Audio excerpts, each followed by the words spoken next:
రత్నాపురం గ్రామంలో రుద్రయ్య, ముత్యాలమ్మ అనే దంపతులు ఉండేవారు. వారు చాలా పేదవాళ్లు. ఒకరోజు ముత్యాలమ్మ, ఇవాళ భోజనానికి విస్తర్లు వేయాలి, అడవిలో ఆకులు తీసుకురా అని రుద్రయ్యను అడవికి పంపింది. రుద్రయ్య అడవిలోకి వెళ్ళి, ఈ ఆకులెక్కడుంటాయో, ఇంత పొడవుగా ఉండే ఆకులెక్కడ దొరుకుతాయో అంటూ అటూ ఇటూ తిరుగుతున్నాడు. అంతలో కొంతమంది రత్నాపురం రాజు సైనికులు ఒక గజదొంగను తరుముకుంటూ వచ్చారు. సైనికులను చూసిన వెంటనే రుద్రయ్యకు భయం వేసింది. అయ్యో, ఇంతమంది సైనికులేంటి అనుకుని, ఇక్కడుండడం మంచిదిగాదు, పారిపోదాం అంటూ పరిగెత్తారు. అలా పరిగెట్టుతుండగా ఎదురుగా వస్తున్న గజదొంగ రుద్రయ్య కాళ్లకు అడ్డం వచ్చి బోర్లాపడ్డాడు. వెంటనే సైనికులు వచ్చి దొంగను పట్టుకున్నారు. రుద్రయ్యను కూడా రాజుగారి దగ్గరకు తీసుకెళ్లారు. రాజు, ఈ దొంగను పట్టుకోవడానికి కారణం రుద్రయ్యే అనుకుని అతనికి ఉద్యోగమిచ్చి సత్కరించాడు. నాకు నీలాంటి ధైర్యవంతుడు కావాలి అని మెచ్చుకున్నాడు. అప్పుడే రాజు మరో సమస్య చెప్పాడు. రాత్రివేళ మా గొర్రెల మందులోకి ఒక పులి వచ్చి గొర్రెలను చంపేస్తోంది. దాన్ని పట్టుకోవడానికి మా సైనికులకు కూడా భయం వేస్తోంది. నువ్వే ఈ పని చెయ్యాలి అన్నాడు.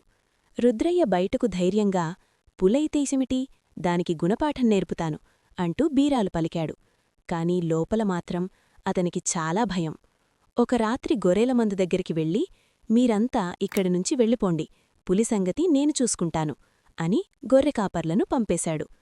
కాపర్లు వెళ్లిన తర్వాత రుద్రయ్య అనుకున్నాడు, ఈ ఉద్యోగం వద్దు, పదవీ వద్దు, ఒక బలమైన గొర్రె తీసుకుని పారిపోదామని. అప్పటికే పులి గొర్రెల మందులోనే ఉంది. రుద్రయ్య బీరాలు విని పులికి కూడా భయం వేసింది. ఇంత ధైర్యంగా మాట్లాడుతున్నాడంటే ఇది నాకంటే పెద్ద జంతువేమో అనుకుని పులి కదలకుండా పడుకుంది.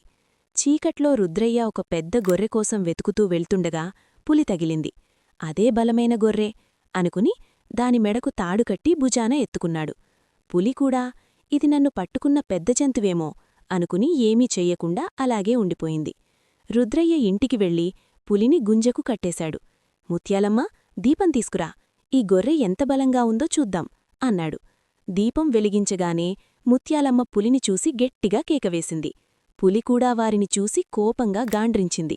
కాని తాడుతో కట్టబడి ఉండటంతో ఏమీ చేయలేకపోయింది. ఈ విషయం రాజుకు తెలిసి చాలా సంతోషించాడు. రుద్రయ్య అదృష్టం మరోసారి కలిసొచ్చింది. అతన్ని సైన్యంలో అధికారిగా నియమించాడు. కొన్ని రోజులు గడిచాక రత్నాపురంలో కొబ్బరితోటల్లో ఒక ఎలుగుబంటి చెట్లు ఎక్కి కాయలను పాడుచేస్తోంది. రాజు ఆజ్ఞ మేరకు రుద్రయ్య ఎలుగుబంటిని పట్టుకోవడానికి వెళ్లాడు. ఒక రాత్రి శూలం, దీపం తీసుకుని తోటకు వెళ్లాడు. దారిలో దీపమారిపోయింది. తోటకు చేరుకుని శూలాన్ని నేలలో గుచ్చి దీపం వెలిగించడానికి నిప్పు వెలిగించాడు. అప్పటికే చెట్టుపై ఉన్న ఎలుగుబంటి నిప్పు వెలుగును చూసి భయంతో కిందకు దూకింది. నేరుగా శూలంపై పడిపోయి చనిపోయింది. రుద్రయ్య తనపై ఏదో పడిందని భయపడి స్పృహ తప్పి పడిపోయాడు. ఆ దారిలో వచ్చిన సైనికులు ఈ విషయం రాజుకు చెప్పారు. రాజు ఆనందపడి రుద్రయ్యను తన అంగరక్షకుడిగా నియమించాడు. తర్వాత పొరుగురాజు రత్నాపురంపై దండెత్తివచ్చాడు. యుద్ధానికి సిద్ధమవ్వమని రాజు రుద్రయ్యను ఆజ్ఞాపించాడు.